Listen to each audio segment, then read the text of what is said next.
a young man named John received a parrot as a gift. Problem was, the parrot had a bad attitude and an even worse vocabulary. Every word out of the bird's mouth was rude, obnoxious, and laced with profanity. John tried to change the bird's attitude by consistently saying only polite words, playing soft music, and anything else he could think of to clean up the bird's vocabulary, but to no avail. Finally, John was fed up and he yelled at the parrot. The parrot yelled back. John shook the parrot, and the parrot got angrier and even more rude in desperation. John threw up his hands, grabbed the bird, and put him in the freezer. For a few minutes the parrot squawked and kicked and screamed. Tensudan, dero. Not a peep was heard for over a minute. Fearing that he'd killed the parrot, John quickly opened the door to the freezer. The parrot calmly stepped out onto John's outstretched arm and said, "I believe I may have offended you with my rude language and actions.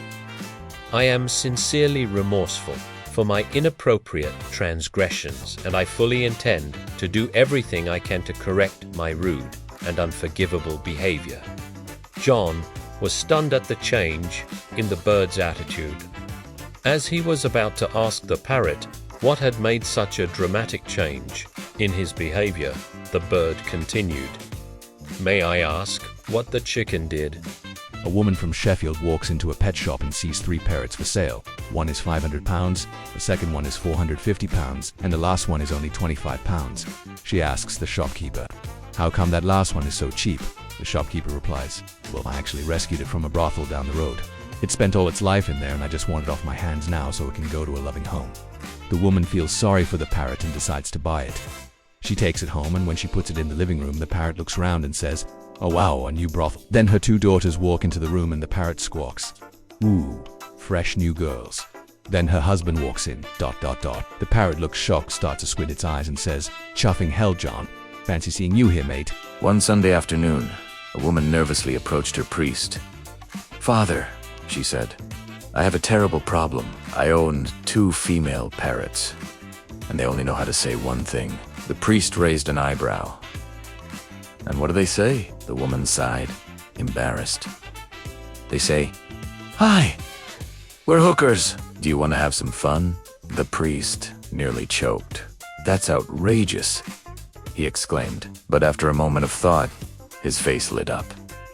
"Actually, I may have a solution. You see, I have 2 male parrots, Francis and Job. They're very devoted birds. They pray, read the Bible, even hold rosary beads. If we put your parrots in with mine, I'm sure my boys will set a good example. With time, your parrots will learn to worship instead of, well, advertise." The woman's face brightened. "Oh, Father, thank you. This could really work." The next day, she brought her parrots to the rectory. Sure enough, Francis and Job were in their cage, rosary beads clutched in their claws, eyes closed in deep prayer. The priest smiled proudly as the woman placed her 2 parrots into the cage. For a moment, all was peaceful. Then, suddenly, the females squawked in unison. "Hi, we're hookers. Do you want to have some fun?" The room went dead silent. Slowly, Francis opened one eye, glanced at Job, and said, "Put the rosaries away, Frank. Our prayers have been answered."